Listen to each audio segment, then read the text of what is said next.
Hello guys, welcome to my channel. So அன்றைக்கி நம்ம என்ன பார்க்க போகிறோம்னா கம்யூனிட்டி சர்டிஃபிகேட் எப்படி அப்ளை பண்ணலாங்கிறத பற்றி பார்க்கலாம்.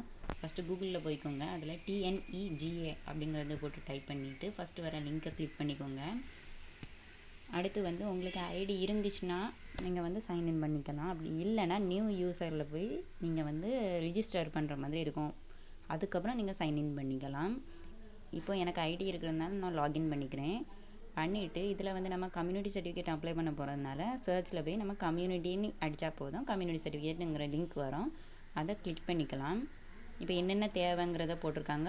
ஃபோட்டோ ஒன்று, அதுக்கப்புறம் அட்ரஸ் ப்ரூஃப் ஏதாவது வைக்கணும், அதுக்கப்புறம் ஃபேமிலியில் ஒருத்தவங்களோட கம்யூனிட்டி சர்டிஃபிகேட் வேணும், அப்புறம் செல்ஃப் டிக்ளரேஷன் ஃபார்ம் ஒன்று, அவ்வளோதான். ப்ராசஸ் ப்ரொசீட் கொடுத்துட்டோம்னா போதும், நமக்கு இந்த மாதிரி ஒரு பேஜுக்கு வந்துடும். இதில் கேன் நம்பர் இருந்துச்சுன்னா நம்ம ஆதார் கார்டு போட்டு நம்ம யூஸ் பண்ணிக்கலாம். அப்படி இல்லைன்னா மேலே இருக்க ரிஜிஸ்டர் கேன் அப்படிங்கிறத கிளிக் பண்ணி நம்ம ரிஜிஸ்டர் பண்ணிவிட்டு அதுக்கப்புறம் யூஸ் பண்ணுற மாதிரி இருக்கும். இப்போ ஆல்ரெடி நமக்கு கேன் நம்பர் இருந்துச்சுன்னா இந்த ஆதார் கார்டு போட்ட உடனே அது காமிச்சிரும். நம்ம அதிலே கிளிக் பண்ணிக்கலாம். இப்போ பார்க்கலாம், ஆதார் கார்டு நம்பர் போடுறேன்னு பாருங்கள்.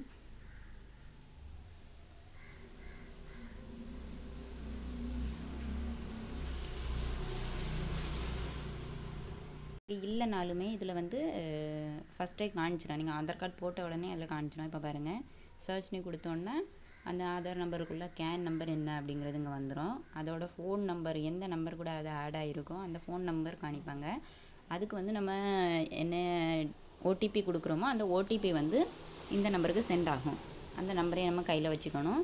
இந்த நம்பருக்கு சென்ட் ஆனதுக்கப்புறம் நம்ம அந்த ஓடிபி எடுத்து இதில் போட்டுட்டோம்னா போதும், அது ஓகே ஆகும். ஸோ இப்போ பாருங்கள், ஓடிபி போடலாம். இப்போ இந்த மொபைல் நம்பருக்கு ஓடிபி போட போகிறோம். நீங்கள் ஃபஸ்ட்டே ஏதாவது சர்டிஃபிகேட்ஸ் அப்ளை பண்ணியிருந்தீங்கன்னா அதில் கேன் நம்பர் உங்களுக்கு கொடுத்துருப்பாங்க. அப்படி நீங்கள் அப்ளை பண்ணலை அப்படின்னா புதுசாக பேர், அட்ரஸ் அந்த மாதிரி கொடுத்து ரிஜிஸ்டர் பண்ணுற மாதிரி இருக்கும். அது ரிஜிஸ்டர் பண்ணதுக்கப்புறம் நமக்கு கேன் நம்பர் கிடச்சிரும். அதை வச்சு நம்ம யூஸ் பண்ணிக்கலாம். ஒன்றும் பிரச்சனை கிடையாது. அதுவும் ஈஸி தான். அதுக்கு நான் வீடியோ தனியாக போடுறேன். ஃபஸ்ட்டு இதை அப்ளை பண்ணிக்கலாம். இப்போ ஓடிபி சென்ட் பண்ணியாச்சு. ஓடிபி இப்போ 3 ஆப்ஷன் கொடுத்துருக்காங்க. இதில் ப்ரொசீட் கொடுத்துக்கலாம். எடிட் பண்ணுறதா இருந்தாலும் அடுத்த ஆப்ஷனை யூஸ் பண்ணி நம்ம அதை எடிட் பண்ணிக்கலாம். இப்போ ப்ரொசீட் கொடுத்துட்டோம்னா நம்ம டீட்டெயில்ஸ் எல்லாமே நம்ம ஃபஸ்ட்டு அப்ளை பண்ணும்போது இருந்தனால கேன் நம்பரில் இருக்கிறனால அந்த டீட்டெயில்ஸ் எல்லாம் அப்படியே வந்துடும். அடிஷ்னலாக நம்ம ஆட் பண்ண வேண்டியது என்னது வரும்னா கம்யூனிட்டி சர்டிஃபிகேட்டை பற்றி ஆட் பண்ணுறது மாதிரி வரும். இப்போ என்னென்னா ஃபாதர்ஸோட கம்யூனிட்டி, அப்பாவோட கம்யூனிட்டி என்னது, கேஸ்ட் என்னது அப்படின்னு கேட்டிருப்பாங்க. ஸோ அது ரெண்டையும் கொடுத்துட்டு அதுக்கப்புறம் அம்மாவோட கேஸ்ட்டையும் கம்யூனிட்டியும் கொடுத்துக்கணும். இப்போ அப்பாவோட கேஸ்ட் பிசி, இந்த கம்யூனிட்டி பிசி அண்டு கேஸ்ட் நாடார்னு இருந்துச்சுன்னா அதை ஃபஸ்ட்டு இந்த சைடு கொடுத்துக்கணும். கொடுத்துட்டு அதுக்கப்புறம் அம்மாவோட கம்யூனிட்டியும் கேஸ்ட்டையும் நம்ம அந்த சைடு கொடுக்குற மாதிரி இருக்கும். இது ரெண்டையுமே கொடுத்தா தான் ரிக்வெஸ்டட் கம்யூனிட்டி ஓப்பன் ஆகும். அதனால் இது ரெண்டையுமே கொடுத்துட்டு அதுக்கப்புறம் நம்ம கீழே உள்ளதை ஓப்பன் பண்ணிக்கலாம். அடுத்து மதர்ஸோட கேஸ்ட் நாடார். நீங்கள் அதில் டைப் பண்ணாலுமே அது வந்துடும். இது ரெண்டையும் அப்ளை பண்ணிவிட்டு ரிக்வெஸ்டட் கம்யூனிட்டி, நீங்கள் எந்த கம்யூனிட்டி எடுக்கணும்னு நினைக்கிறீங்க அப்படின்னு கேட்பாங்க. அதில் 2 பேருக்கும் ஒரே மாதிரி இருந்தால் பிசியும் வந்துடும், கேஸ்ட்டும் அதே மாதிரி 2 பேருக்கும் ஒரே மாதிரி இருந்தால் அதுவும் வந்துடும். இப்போ அடுத்து என்ன கேட்டிருக்காங்க, உங்கள் ஃபேமிலியில் யாருக்காவது கேஸ்ட் சர்டிஃபிகேட், அந்த கம்யூனிட்டி சர்டிஃபிகேட் எடுத்தது இருக்கா அப்படின்னு கேட்குறாங்க. இருந்துச்சுன்னா அந்த ஃபேமிலியில் உள்ளவங்களோட நம்பர் கொடுத்தீங்க, அம்மா அப்பா நம்பர் கொடுத்தீங்கன்னா அதில் உள்ள நம்பரை பார்த்து கொடுத்துருங்க, அது போதும். அதுக்கப்புறம் சப்மிட் கொடுத்தீங்கன்னா இனி டாக்குமெண்ட்ஸ் அப்லோட் பண்ணுற மாதிரி இருக்கும். இந்த அப்ளிகேஷன் சேவ்டு அப்ளிகேஷனில் போய் சேவ் ஆகியிருக்கும். நம்ம இனி டாக்குமெண்ட்ஸை ஆல்ரெடி நம்ம இதுக்கு முன்னாடி எல்லாம் ஸ்கேன் பண்ணி வைக்கிறது மாதிரி இருக்கும். பாருங்கள், இப்போ நம்ம ஒரு டாக்குமெண்ட்டை ஸ்கேன் பண்ணிவிட்டு அதை நம்ம பிலோ 200 KBக்குள்ளே கம்ப்ரெஸ் பண்ணி வைக்கிறது மாதிரி இருக்கும். இங்கே ஃபஸ்ட்டே இதெல்லாம் பண்ணிட்டீங்கன்னா அது ஒன் டைம் நம்ம கம்யூனிட்டி அப்ளை பண்ணும்போதே அதை பண்ணுறதுக்கு ஈஸியாக இருக்கும். இப்போ பார்த்திங்கன்னா தெரியும், நம்ம அந்த சர்டிஃபிகேட்டை கம்ப்ரெஸ் பண்ண போகிறோம். அதாவது 200 KBக்குள்ளே இப்படி தான் எல்லா சர்டிஃபிகேட்டுமே நம்ம கம்ப்ரெஸ் பண்ணி கொடுக்குறது மாதிரி இருக்கும். சர்டிஃபிகேட்ஸ் அப்ளை பண்ணுற இடத்துல ஃபோட்டோவுமே இப்படி தான் அப்லோட் பண்ணி கம்ப்ரெஸ் பண்ணி எடுக்கணும். ஸோ இப்போ கம்ப்ரெஸ் பண்ணியாச்சு. இனி டாக்குமெண்ட்ஸ் எல்லாமே அப்லோட்ஸ் பண்ணிடலாம். ஃபஸ்ட்டு என்ன கேட்டிருக்காங்கன்னா ஃபோட்டோ. ஸோ இதில் ஃபோட்டோ கொடுத்துட்டு டாக்குமெண்ட் நம்பர் 1 கொடுத்துட்டு நம்ம ஃபோட்டோவை ஆட் பண்ணிட்டால் போதும்.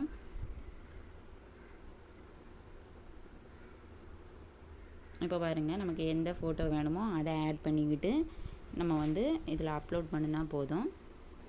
அப்லோட் பட்டன் இருக்குல்ல, இதை கிளிக் பண்ணிக்கோங்க.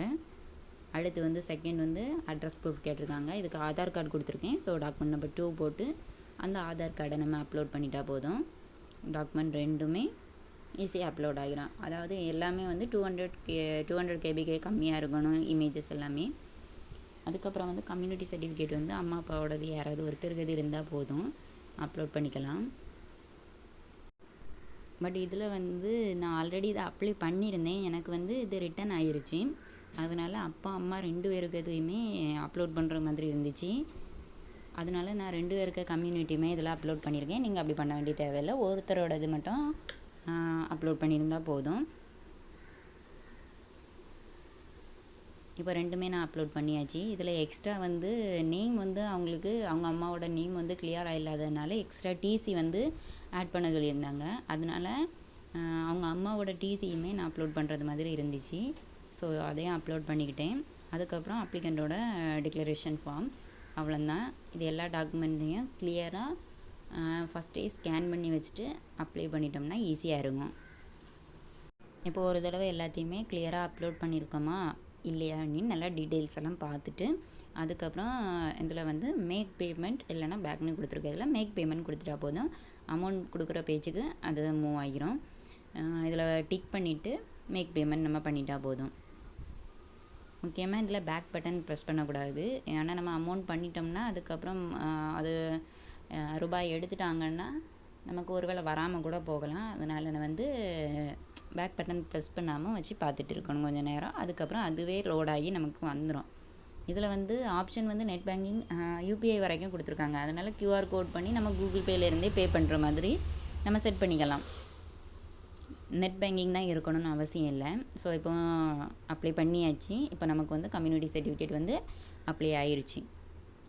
இப்போ பார்த்திங்கன்னா ஒப்புகை சீட்டுன்னு ஒன்று நமக்கு தந்துடுவாங்க. அதை சேவ் பண்ணி வச்சுக்கலாம், இல்லை அவங்களுக்கு பிரிண்ட் அவுட் எடுத்தும் கொடுத்துக்கலாம். கொடுத்துட்டு இந்த இதில் வந்து ஒரு டிஎன், அதாவது விண்ணப்ப எண் அப்ளிகேஷன் நம்பர் ஒன்று கொடுத்துருப்பாங்க. அதை சேவ் பண்ணி வச்சுக்கோங்க. சேவ் பண்ணிவிட்டு வந்து நம்ம வந்து அதை போட்டு பார்க்கலாம். அப்ளிகேஷன் என்ன நிலமையில் இருக்குது, அதோட ஸ்டேட்டஸ் என்ன அப்படிங்கிறத பார்க்கறதுக்கு யூஸ் ஆகும்.